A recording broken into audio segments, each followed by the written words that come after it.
Shalom. Saudara, tidak terasa kita sudah di penghujung tahun 2024. Kembali kita disibukkan untuk merayakan ulang kelahiran Tuhan Yesus Kristus. Memasuki Natal, mari kita tidak sekedar sibuk dengan merayakan sesuatu yang bersifat tradisi tahunan.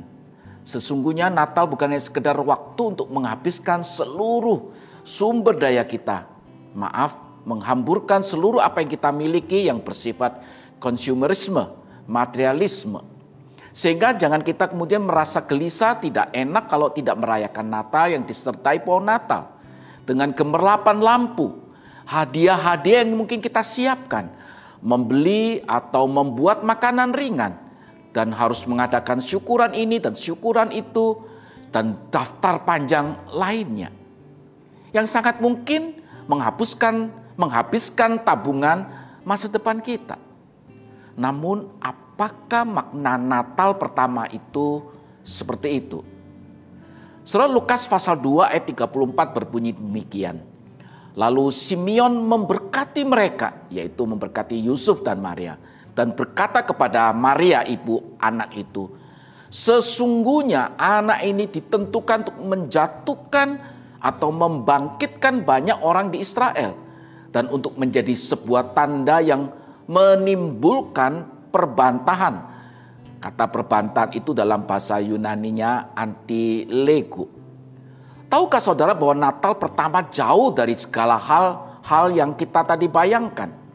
Malah Natal pertama adalah suatu peristiwa yang dari awal menimbulkan perbantahan, antilego. Yang berarti pertentangan, penolakan atau perselisihan. Kehamilan Maria di luar pernikahan sudah menimbulkan penolakan dari sang calon suami yaitu Yusuf. Sehingga diam-diam ingin menceraikannya. Saudara, kelahiran Yesus juga menimbulkan perselisihan di istana raja. Kegelisahan dan penolakan dari Herodes. Sehingga kemudian dia membunuh anak-anak yang berusia di bawah 2 tahun. Kehadiran Yesus juga telah memunculkan ketakutan dan sebagian besar kebencian dari hampir seluruh penguasa dunia. Yang melihat Yesus sebagai sebuah ancaman terhadap kekuasaan mereka, mungkin harga diri mereka, dan sebagainya. Sehingga tidak sedikit anak-anak Tuhan yang kemudian menderita, mengalami pengancaman, bahkan nyawa yang melayang demi mempertahankan iman mereka kepada Yesus yang kita rayakan di dalam peristiwa Natal itu. Saudara, perbantahan demi perbantahan terus berlanjut. Bahkan hingga sampai sekarang. Kalau dalam kadar yang ringan, yang boleh katakan sedikit ringan, Natal bukan sedang bicara tentang Yesus. Ini juga menjadi sebuah pertentangan. Di mana seringkali merayakan Natal lebih condong ke Sinterklas, pit hitam, bicara tentang Natal adalah bicara tentang hadiah apa yang aku dapatkan, tentang kartu Natal yang saya harus kirim dan kapan kita menerimanya, bahkan tambahan-tambahan kisah lain yang tidak ada dalam Alkitab, tetapi memberikan kesan seolah-olah semuanya itu adalah fakta firman Tuhan. Belum lagi anti-lego lainnya, yaitu dengan besarnya anggaran Natal tahun ini mungkin, atau tahun-tahun sebelumnya, atau mungkin tahun-tahun yang kita pernah perdebatkan kenapa anggaran tahun ini lebih kecil, tahun yang lalu lebih besar, dan sebagainya. Itu pun yang disebut anti-lego. Dan belum lagi mengatakan mungkin majelis kenapa tidak mensupport dana Natal kami. Mengapa mencari dana Natal harus dengan menjual kue, membuka bazar, meminta-minta, dan seterusnya. Kalau kita bikin urutan anti-lego begitu banyak di seputaran Natal kita, maka kita jadi bertanya, apakah itu Natal yang sesungguhnya? Seperti apa yang seharusnya disikapi oleh gereja, anak Tuhan, perkantoran mungkin, atau perayaan-perayaan di rayon, di kolom, dan seterusnya tentang Natal itu yang sesungguhnya? Saudara, ingat perayaan Natal bukan sebuah aksi pelestarian tradisi. Natal bukanlah tentang seberapa banyak kita membelanjakan seluruh uang kita. menghias rumah, mengadakan kemeriahan di sana dan di situ.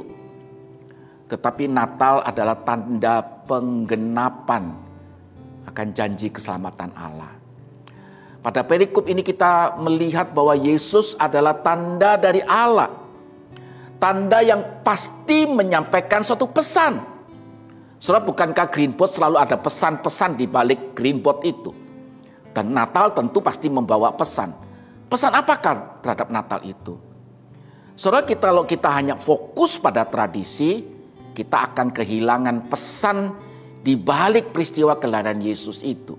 Yaitu tentang pengorbanan daripada Allah Bapa. Tentang pengosongan diri sang anak untuk menjadi manusia, menebus kita yang tidak layak untuk ditebus. Bicara Natal, bicara tentang kesederhanaan kelahirannya, kehadirannya.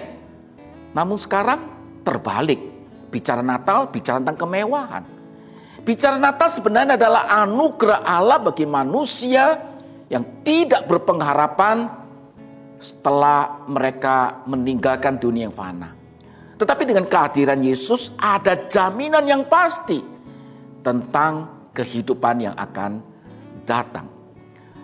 Oleh sebab itu dalam Lukas pasal 2 ayat 34, Simeon menyatakan bahwa kedatangan Yesus ke dunia membawa sebuah pilihan. Menerimanya sebagai juru selamat pribadi untuk kita boleh mengalami kebangkitan rohani atau menolaknya.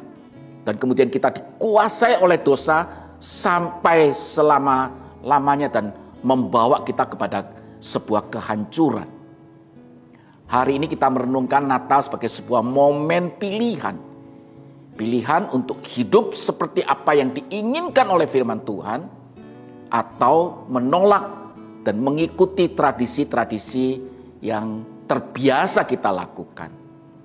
Oleh sebab itu, mari bersama-sama dengan anak-anak Tuhan di seluruh muka bumi ini, jemaat yang dikasih Tuhan Yesus dalam wilayah Gemim Kristus Manado ini, biarlah kita mengambil pilihan yang benar dalam merayakan Natal di tahun ini.